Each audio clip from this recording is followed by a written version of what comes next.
नमस्कार दोस्तों, आज की इस वीडियो में बात करेंगे हम यूजीसी नेट 2025 के जो एग्ज़ाम फॉर्म निकले हुए हैं उनके बारे में। तो आज की इस वीडियो में मैं यही बताऊंगा कि आप घर बैठे अपने एग्ज़ाम फॉर्म को कैसे फिल कर सकते हो। तो सबसे पहले हम अपना कोई भी ब्राउज़र ओपन कर लेंगे और उसमें सर्च करेंगे यूजीसी नेट। तो जैसे ही आप सर्च करोगे तो जो पहली वेबसाइट आएगी उसको हम ओपन कर लेंगे। ओपन करने के बाद हमारे पास यूजीसी का होम पेज आ जाएगा। तो उसके ऊपर यहाँ पर हमें ऊपर की साइड ऐड चलती हुई दिखाई देगी।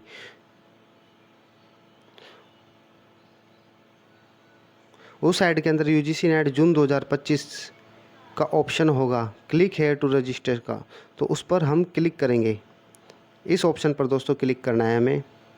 जैसे क्लिक करोगे तो हमारे पास नेक्स्ट ऑप्शन खुलकर आ जाएंगे। फिर उसके बाद अगर आपका पहले से ही रजिस्ट्रेशन हो रखा है तो आप यहाँ पर एप्लीकेशन नंबर वगैरह और पासवर्ड वगैरह और कैप्चा को फिल करके लॉगिन कर सकते हो। और अगर तुम पहली बार रजिस्ट्रेशन कर रहे हो तो यहाँ पर न्यू कैंडिडेट रजिस्टर हेयर का ऑप्शन होगा, उस पर हमें क्लिक करना होगा। क्लिक करते हैं हमारे पास नेक्स्ट पेज खुलकर आ जाएगा। इसके अंदर दिखाया गया है कि दोस्तों फ़ीस वगैरह के बारे में। तो जनरल अनरिजर्व कैटेगरी जो होगी उसकी जो फ़ीस लगने वाली है वो 1150 लगेगी। ये फॉर्म भरने की फ़ीस है दोस्तों। जनरल ईडब्ल्यूएस की जो और ओबीसी की जो कैटेगरी है उनकी 600 फ़ीस है। और एससी एसटी कैटेगरी वालों की और जो डिसेबल्ड कैटेगरी है उनकी 325 फ़ीस है। थर्ड जेंडर वगैरह कोई है तो उसकी भी 325 फ़ीस लगने वाली है। तो दोस्तों नीचे स्क्रॉल करेंगे और हमें नीचे एक डिक्लेरेशन दी गई है, इस डिक्लेरेशन पर हम टिक करेंगे। ये जो डिक्लेरेशन है इस पर हमें मार्क का टिक करना है। फिर उसके बाद क्लिक हेयर टू प्रोसीड पर क्लिक करना है। जैसे जैसे ही हमारे पास नेक्स्ट पेज खुलकर आएगा तो इसमें हमसे पूछा गया है कि हम किस माध्यम से अपना अकाउंट क्रिएट करना चाहते हैं। तो जो फर्स्ट ऑप्शन है वो है आधार कार्ड का। अगर आपके पास आधार कार्ड है तो आप फर्स्ट ऑप्शन को सिलेक्ट करोगे। और अगर आपके पास डिजी लॉकर अकाउंट है तो आप सेकंड ऑप्शन को क्लिक करोगे। और अगर आपके पास डिजी लॉकर अकाउंट नहीं है और क्रिएट करना चाहते हो तो आप थर्ड ऑप्शन को क्लिक करोगे। और अगर आपके पास एबीसी आईडी कार्ड वगैरह है तो आप फोर्थ ऑप्शन को क्लिक करोगे। अगर आपके पास एबीसी आईडी कार्ड नहीं है और क्रिएट करना चाहते हो तो फिफ्थ ऑप्शन को क्लिक करोगे। तो ऐसे ही हमारे पास बहुत सारे ऑप्शन है, जिस भी तरीके से आप अकाउंट क्रिएट करना चाहते हो कर सकते हो। तो हम फर्स्ट ऑप्शन को सिलेक्ट करेंगे और आगे बढ़ेंगे। दोस्तों थोड़ा नीचे की तरफ आओगे तो आपसे आधार कार्ड नंबर मांगा गया है। आधार नंबर को टाइप करोगे और जनरेट ओटीपी पर क्लिक करेंगे। तो आपके रजिस्टर्ड मोबाइल नंबर पर एक ओटीपी आएगा। ओटीपी को फिल करेंगे और वैलिड ओटीपी पर क्लिक करेंगे। आपका ओटीपी सक्सेसफुली वैलिड हो जाएगा। फिर उसके बाद नेक्स्ट पर क्लिक करेंगे तो नेक्स्ट पेज हमारे पास खुलकर आएगा कि आपकी सभी डिटेल्स यहाँ पर ऑटोमेटिक फिल दिखा दी जाएगी। फिर उसके बाद थोड़ा सा नीचे की तरफ स्क्रॉल करोगे तो आपको आपका नाम दिखाया जाएगा। फिर उसके बाद यहाँ पर फादर नेम आपको टाइप करना होगा, नीचे मदर नेम आपको टाइप करना होगा। डेट ऑफ बर्थ आपकी ऑटोमेटिक सेलेक्ट होके आ जाएगी। फिर उसके बाद नीचे ईमेल आईडी दी हुई है, ईमेल आईडी टाइप करोगे। फिर कंफर्म ईमेल आईडी में दोबारा अपनी ईमेल आईडी भरोगे। फिर नीचे स्क्रॉल करोगे तो आपको जेंडर दिया गया है, जो भी आपका जेंडर है वो सिलेक्ट कर लोगे। फिर मोबाइल नंबर का ऑप्शन है, मोबाइल नंबर को टाइप करोगे। फिर नीचे कन्फर्म मोबाइल नंबर में दोबारा अपने मोबाइल नंबर को टाइप करोगे। फिर अल्टरनेट अगर आपके पास कोई मोबाइल नंबर है तो दे दोगे, वरना खाली छोड़ दोगे। फिर नीचे नेशनलिटी दी है, नेशनलिटी को सिलेक्ट करोगे, जो भी आपकी नेशनलिटी है। फिर उसके बाद नीचे आपके से आइडेंटिटी टाइप पूछा गया है, जो भी आपकी आईडी आप देना चाहते हो वहाँ वो यहाँ सेलेक्ट कर लोगे। तो हम आधार कार्ड सेलेक्ट करेंगे। तो पहले नंबर पर आधार कार्ड दिया है। अगर आपके पास बैंक पासबुक है तो बैंक पासबुक भी सिलेक्ट कर सकते हो। ड्राइविंग लाइसेंस है तो driving licence, election card voter ID वगैरह है तो वो कर सकते हो। पैन कार्ड है तो पैन कार्ड कर सकते हो। पासपोर्ट है तो पासपोर्ट, राशन कार्ड वगैरह है तो वो कर सकते हो। तो हम यहाँ पर अपना आधार कार्ड सेलेक्ट कर लेते हैं और नीचे आधार कार्ड नंबर टाइप करना होगा। आधार कार्ड नंबर टाइप करने के बाद नीचे हमसे एड्रेस पूछा गया है, जो भी आपका प्रेजेंट एड्रेस वगैरह है। अगर आपका परमानेंट एड्रेस अलग है और प्रेजेंट एड्रेस अलग है तो यहाँ पर आप पहले प्रेजेंट एड्रेस टाइप करोगे। तो जहाँ पर भी आप रहते हो हाउस नंबर वगैरह जो भी है वो टाइप कर लोगे। लोकेलिटी एरिया का नाम जो भी आपका वो टाइप कर लोगे। सब लोकेलिटी ऑप्शनल है, खाली भी छोड़ सकते हो, भर भी सकते हो। कंट्री सेलेक्ट करनी है, जो भी आपकी कंट्री है। स्टेट सेलेक्ट करना है, जो भी आपका स्टेट है। नीचे डिस्ट्रिक्ट दिया है, डिस्ट्रिक्ट को सिलेक्ट करना है। फिर नीचे पिन कोड है, आप पिन कोड से आपको फिल करना है इसके अंदर। अगर आपका प्रेजेंट एड्रेस और परमानेंट एड्रेस सेम है तो इस पर टिक करोगे। ये सेम दोस्तों ये दिया हुआ है आपसे सेम एज़ प्रेजेंट एड्रेस। अगर आपने जो ऊपर एड्रेस भरा है वो आपका परमानेंट एड्रेस है तो आप यहाँ पर सेम पर टिक करोगे।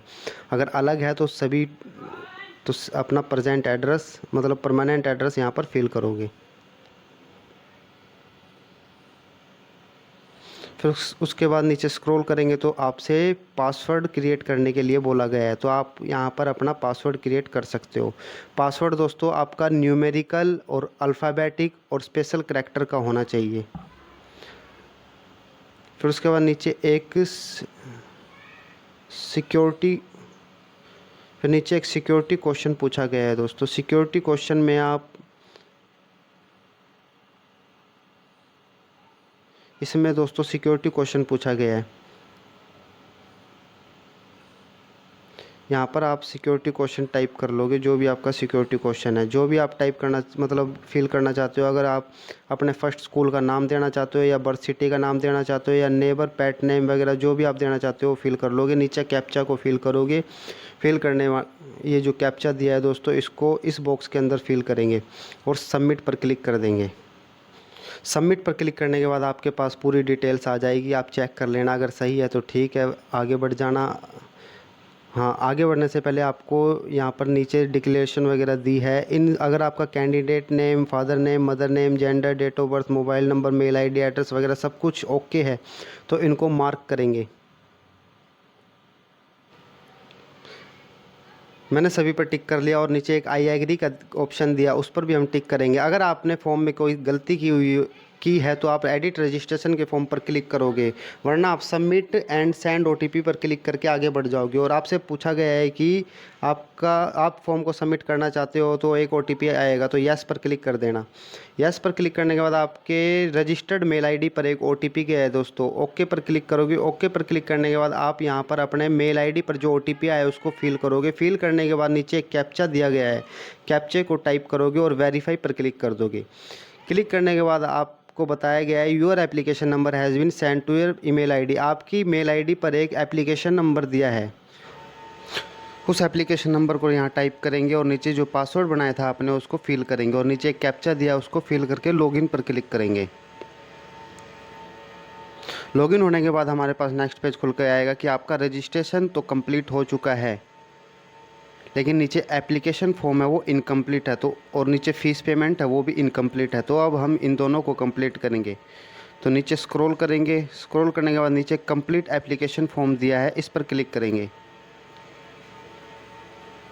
क्लिक करने के बाद हमारे पास नेक्स्ट ऑप्शन खुल के आ जाएंगे। फिर उसके बाद नीचे एड्रेस वगैरह आपका दिया गया है, कैप्चा को फिल करेंगे। कैप्चा फिल करने के बाद डिक्लेरेशन पर टिक करेंगे और सेव एंड नेक्स्ट पर क्लिक करेंगे।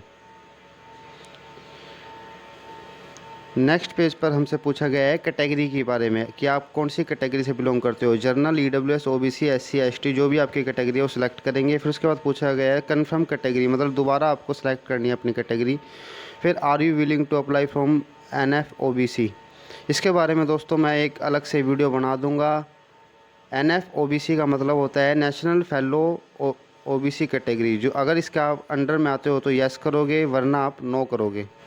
फिर उसके बाद हम आइडेंटिटी टाइप सेलेक्ट करेंगे, जो भी आपको आईडी सेलेक्ट करनी है वो यहाँ पर सेलेक्ट कर लेंगे। फिर उसके बाद आइडेंटिटी नंबर टाइप करेंगे और जिस भी स्टेट से आप हो वो स्टेट सेलेक्ट करोगे। फिर पूछा गया आर यू पीडब्ल्यूडी कैंडिडेट, अगर आप हैंडीकैप वगैरह हो तो आप इसको यस करोगे वरना आप नो करोगे। फिर आर यू डायबिटिक, आपको डायबिटीज़ वगैरह है तो यस करो वरना नो करो। फिर पूछा गया आपकी इनकम, एनुअल इनकम आपकी कितनी है, जो भी आपकी एनुअल इनकम है फैमिली की वो सिलेक्ट कर लोगे। फिर उसके बाद कैप्चा दिया गया है, कैप्चा को फिल करोगे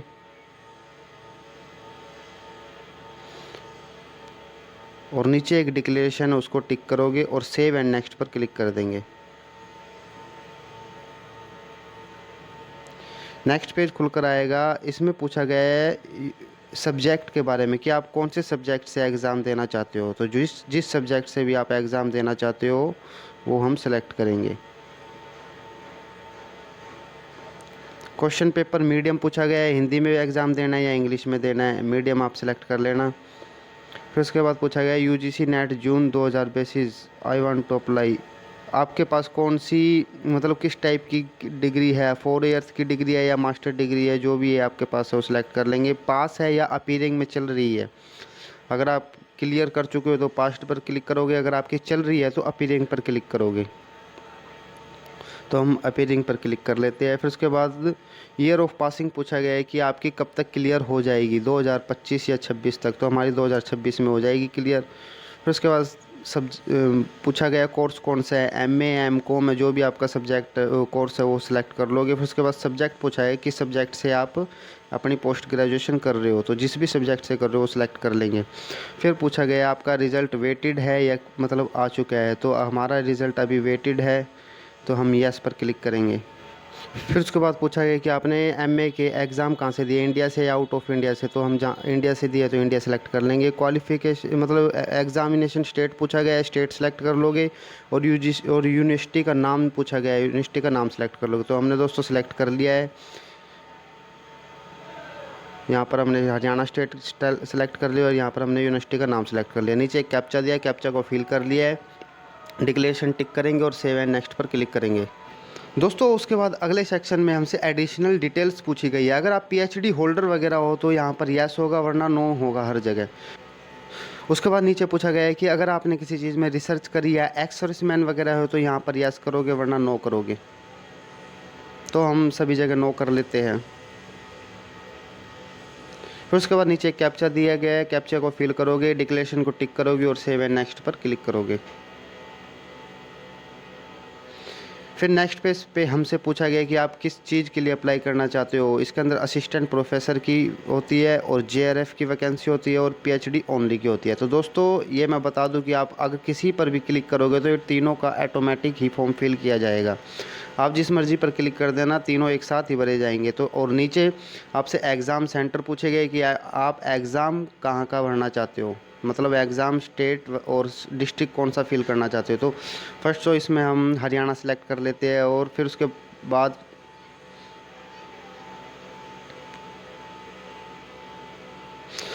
बाद एग्ज़ाम सिटी पूछा गया है कि आप कौन सा एग्ज़ाम सिटी भरना चाहते हो। तो आप ये सिलेक्ट कर लेना अपने हिसाब से, जो भी आपको करना है। 4 एग्ज़ाम सेंटर भरने हैं, मैंने फिल कर लिए। फिर उसके बाद पूछा गया है फादर गार्डियंस और एजुकेशन, आपके फादर की एजुकेशन कितनी है। जो भी आपके फादर की एजुकेशन है वो सिलेक्ट कर लेंगे। फिर पूछा गया है कि आपके फादर का ऑक्यूपेशन क्या है। तो जो भी आपके फादर काम करते हैं वो सिलेक्ट कर लोगे। बिज़नेस है तो बिज़नेस सेलेक्ट कर लोगे। प्राइवेट सेक्टर या गवर्नमेंट एम्प्लॉय जो भी है इसमें से आप सिलेक्ट कर लोगे। फिर मदर की क्वालिफ़िकेशन पूछी गई है कि मदर की क्या है और मदर का ऑक्यूपेशन पूछा गया है। अगर है तो ठीक है, वरना नॉट एप्लीकेबल पर क्लिक करके कैप्चा को फिल करके नेक्स्ट पर क्लिक कर दोगे। फिर पूछा गया आपसे फ़ोटो और सिग्नेचर। दोस्तों फ़ोटो आपकी मिनिमम 10 KB के अंदर होनी चाहिए और मैक्सिमम 300 KB के अंदर होनी चाहिए और जेपीजी फॉर्मेट के अंदर होनी चाहिए। जेपीजी और जेपीईजी के अंदर कोई भी फॉर्मेट चल जाएगा। ऐसे ही आपके नीचे सिग्नेचर पूछा गया है। सिग्नेचर आपके मिनिमम 4 KB के होने चाहिए और मैक्सिमम 300 KB के होने चाहिए। ये भी जेपीजी और जेपीजी फॉर्मेट के अंदर होना चाहिए। तो दोस्तों अपलोड करने के लिए आप ब्राउज़र पर क्लिक करेंगे। क्लिक करने के बाद आपकी जिस भी आपके पीसी में जहाँ पर भी आपकी फ़ोटो वगैरह पड़ी है उसको सिलेक्ट करेंगे और ओपन पर क्लिक कर देंगे तो आपकी फ़ोटो अपलोड होनी स्टार्ट हो जाएगी। तो फ़ोटो दोस्तों अपलोड हो चुकी है, ओके पर क्लिक करेंगे। फिर उसके बाद हमने सिग्नेचर भी ऐसे ही अपलोड कर दिए है, सेव एंड नेक्स्ट पर क्लिक करेंगे तो हमारे पास नेक्स्ट पेज खुलकर आ जाएगा। दोस्तों हमने अपना मोबाइल नंबर वेरीफाई करना भूल चुके थे, तो यहाँ पर क्लिक करके हम अपना मोबाइल नंबर को वेरीफाई करेंगे। मोबाइल नंबर को टाइप करेंगे और नीचे कैप्चा को फिल करेंगे। सेंड ओटीपी पर क्लिक करेंगे। अपने मोबाइल नंबर पर एक ओटीपी जाएगा, ओटीपी को यहाँ पर फिल करेंगे और नीचे कैप्चा को फिल करके वेरीफाई ओटीपी पर क्लिक करेंगे। तो क्लिक करने के बाद हमारे पास नेक्स्ट ऑप्शन आ जाएगा। तो दोस्तों अभी भी हमें एप्लीकेशन फॉर्म इनकम्प्लीट दिखा रहा है, तो दोस्तों घबराने की ज़रूरत नहीं है। आपको बस सीधा कंप्लीट एप्लीकेशन फॉर्म पर क्लिक करना है।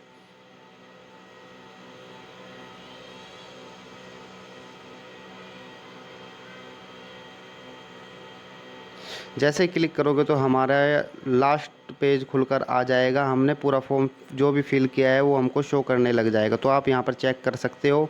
अगर आपके फॉर्म में किसी भी तरह की गलती नहीं है तो सबमिट पर क्लिक कर देना। अगर किसी तरह की गलती है तो बैक जाके फॉर्म को एडिट कर लेना। तो हम सबमिट पर क्लिक करते हैं। सबमिट पर क्लिक करने के बाद हमसे वेरीफाई के लिए पूछा गया है कि आपके पास ये सभी डिटेल जो दिखा रखी है वो सही है या नहीं। तो सभी को एक एक करके मार्क करेंगे और फाइनल सबमिट पर क्लिक करेंगे।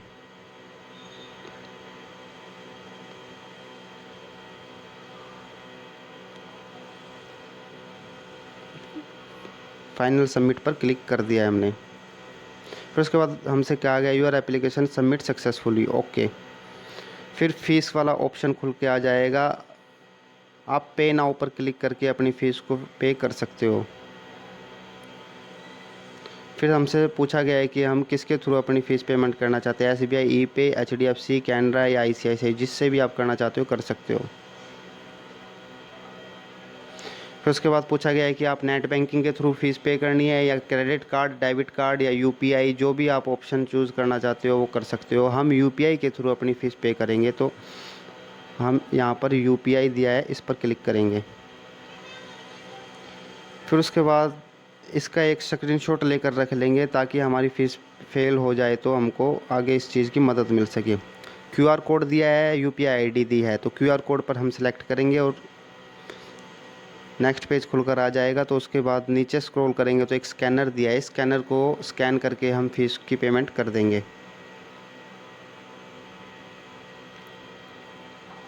इसमें थोड़ा दोस्तों टाइम लग जाता है। आपको विंडो को ना तो क्लोज़ करना है ना पेज को काटना है, कुछ नहीं करना है। ये आपकी 2-3 मिनट बाद ऑटोमेटिक पे हो जाएगी। तो दोस्तों देखो, ट्रांजैक्शन स्टेटस सक्सेस दिखा दिया है, हम यहाँ पर आप चेक कर सकते हो। तो हम ओके पर क्लिक करेंगे। फिर उसके बाद यहाँ पर भी हमको वेट करना है, आपको पेज को क्लोज़ नहीं करना दोस्तों। अगर क्लोज़ करोगे तो आपकी पेमेंट कैंसिल हो सकती है।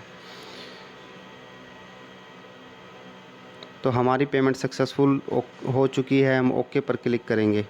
क्लिक करने के बाद यहाँ पर हमें स्टेटस दिखा दिया है कि हमारी पेमेंट सक्सेसफुली हो चुकी है। फिर उसके बाद हमको प्रिंट को डाउनलोड करने के लिए गो टू डैशबोर्ड पर जाना है। फिर उसके बाद दोस्तों दिखा दिया है रजिस्ट्रेशन भी कंप्लीट हो चुका है हमारा, एप्लीकेशन भी और फीस पेमेंट भी। नीचे एक डाउनलोड एप्लीकेशन फॉर्म का ऑप्शन दिया है, उस पर हम क्लिक करेंगे तो आपका जो फॉर्म फिल हुआ है वो आपके पास PDF में डाउनलोड होकर आ जाएगा। तो इस तरह आप UGC नेट 2025 का फॉर्म फिल कर सकते हो दोस्तों। तो मिलते हैं अपनी नेक्स्ट वीडियो के अंदर। जय हिंद, जय भारत दोस्तों।